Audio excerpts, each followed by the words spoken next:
Olá, pessoal do Resolva aí. Nossa aula de hoje é sobre linguagem figurada, né? O que seria uma linguagem figurada? É quando nós empregamos uma palavra fora do sentido usual, né?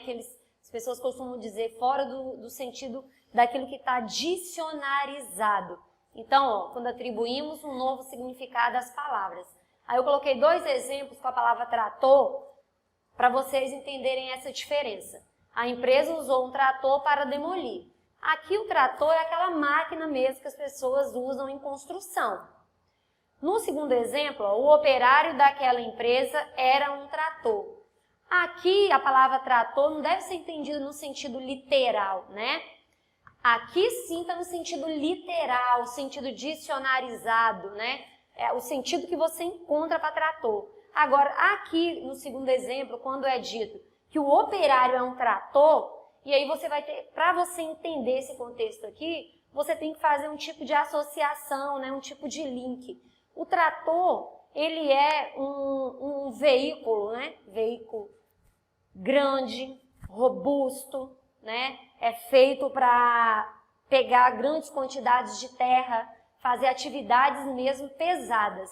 Então, quando se diz que o operário da empresa é um trator, você vai tentar fazer uma relação de sentido aí de que modo? Ah, que ele é bruto, que ele é grande, né? Então, sentido literal é o sentido dicionarizado.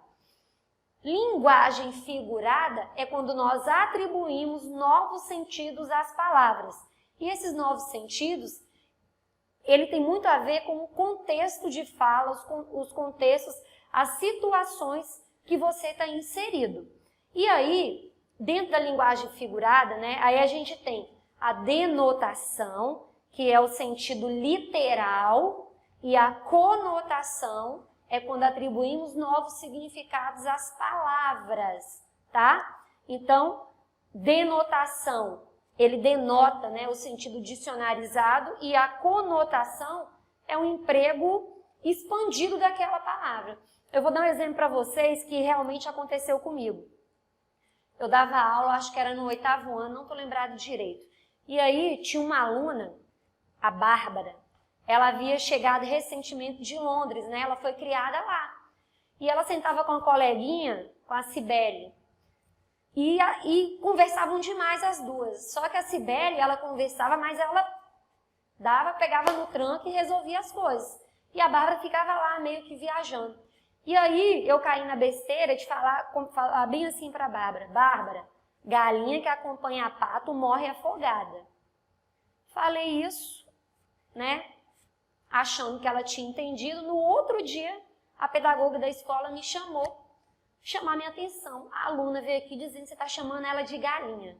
Então, olha só como conotação tem a ver, né, para você tentar depreender o sentido, tem a ver com o contexto.